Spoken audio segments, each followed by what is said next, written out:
وسطی دور کی عظیم ترین جنگی مشین وار وولف کے اس تفصیلی جائزے میں خوش آمدید۔ یہ صرف لکڑی اور پتھر کا کوئی عام ڈھانچہ نہیں تھا، بلکہ اپنے وقت کا سب سے بڑا اور خوفناک انجینئرنگ شاہکار تھا، جس کی بے پناہ طاقت نے تاریخ کا رخ ہی موڑ دیا۔ آئیے اس حیران کن سفر کا آغاز کرتے ہیں۔ جولائی 1304 کا منظر تصور کریں۔ سٹرلنگ کیسل کے باہر اسکاٹش گیرسن خوف اور بے چینی کے عجیب عالم میں ہے۔ کنگ ایڈورڈ آئی نے اس قلعے کا مہینوں محاصرہ کیا اور اب اس نے اپنا سب سے آخری اور مہنگا ترین ہتھیار میدان میں اتار دیا ہے۔ اسے کیسل کلر کہا جاتا تھا، جس کا واحد مقصد ان ناقابل تسخیر سمجھی جانے والی دیواروں کو مٹی میں ملانا تھا۔ تو آئیے پہلے اس بنیادی مسئلے کو سمجھتے ہیں کہ آخر ایسی وشال اور تباہ کن مشین کی ضرورت ہی کیوں پیش آئی۔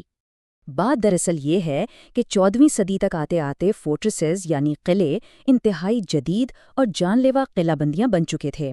ان کے گرد ایک کے بعد ایک کئی دیواریں ہوتی تھیں، پورٹ کلسز والے مضبوط گیٹ ہاؤسز تھے اور ایسے ٹاورز بنائے گئے تھے جہاں سے دشمن پر تیروں کی برسات کی جا سکے۔ کسی بھی فوج کے اندر گھسنے کا مطلب تھا ان جان لیوا کل زونز میں پھنسنا جہاں ابلتا پانی اور تیر موت بن کر گرتے تھے۔ اور یہی چیز اس دور کی کڑی جنگی حقیقت کو واضح کرتی ہے۔ اگر کوئی فوج ان جدید دیواروں کو پھلانگ کر اندر نہیں جا سکتی تو پھر ایک ہی راستہ بچتا ہے، پوری طاقت اور شدت سے ان دیواروں کو توڑ کر راستہ بنایا جائے۔ اسے تباہی کی منطق یا گرم لاجک آف اٹریشن کہا جاتا تھا۔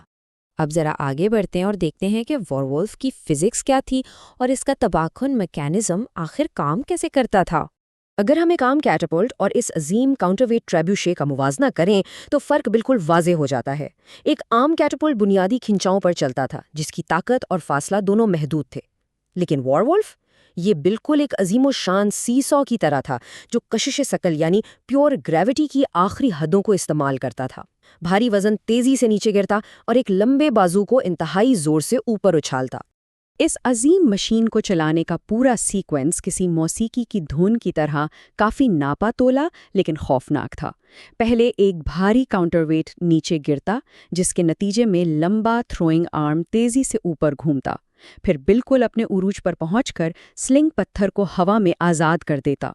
یہ ساری کی ساری کائنیٹک انرجی سیدھا جا کر قلعے کی دیوار یا چوکور ٹاورز کے ان کونوں پر لگتی تھی جہاں سٹرکچر سب سے کمزور ہوتا تھا۔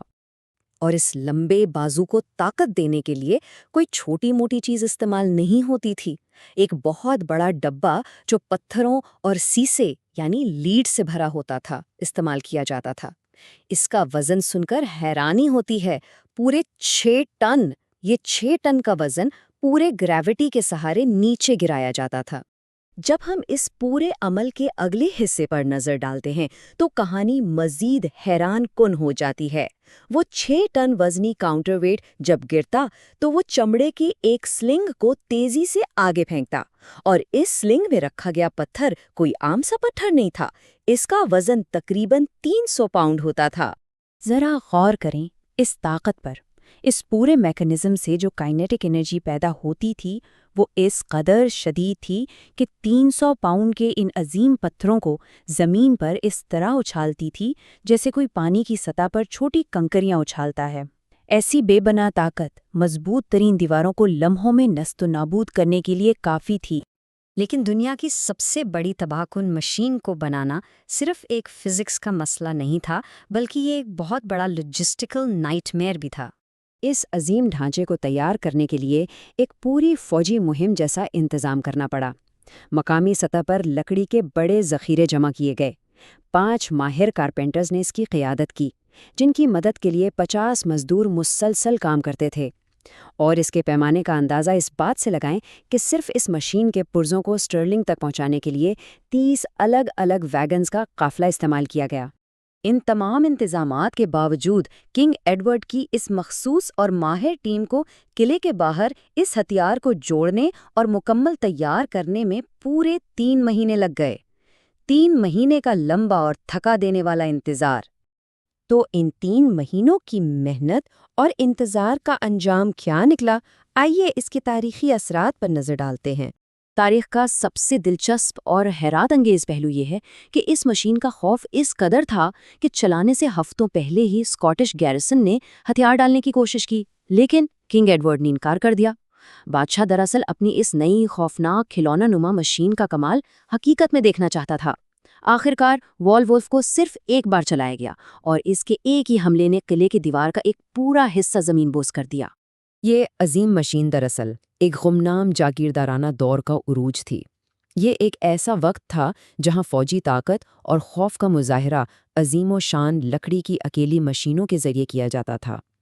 یہ ڈھانچے اپنے آپ میں طاقت کی سچی علامت تھے۔ تاہم ہر دور کا ایک اختتام ہوتا ہے۔ جس طرح قلعوں کا معاشرے پر غلبہ تھا اور انہیں صرف ان عظیم لکڑی کی مشینوں یعنی ٹریبشٹ سے چیلنج کیا جا سکتا تھا، ویسے ہی بارود کے آغاز نے سب کچھ بدل دیا۔ قلعوں کی جگہ آرٹلری فورٹس نے لے لی اور ان ٹریبشٹس کی جگہ توپوں یعنی کیننز نے لے لی، اور پھر دنیا ہمیشہ کے لیے بدل گئی۔ اس عظیم اور تباہ کن شاہکار کی کہانی کو یہاں ختم کرتے ہوئے ذہن میں ایک انتہائی دلچسپ سوال ابھرتا ہے۔ اگر انجینئرنگ اور فزکس کے اس قدیم کمال کو دیکھا جائے تو کیا آج کے اس ترقی یافتہ دور میں کوئی جدید انجینئرنگ ٹیم اس وار وولف سے بھی زیادہ طاقتور اور حیران کن آلہ بنا بارود کے بنا سکتی ہے؟ یہ ایک ایسا سوال ہے جو واقعی انسان کی تباہی پھیلانے والی مشینوں میں دلچسپی اور انجینئرنگ کی آخری حدوں پر سوچنے پر مجبور کر دیتا ہے۔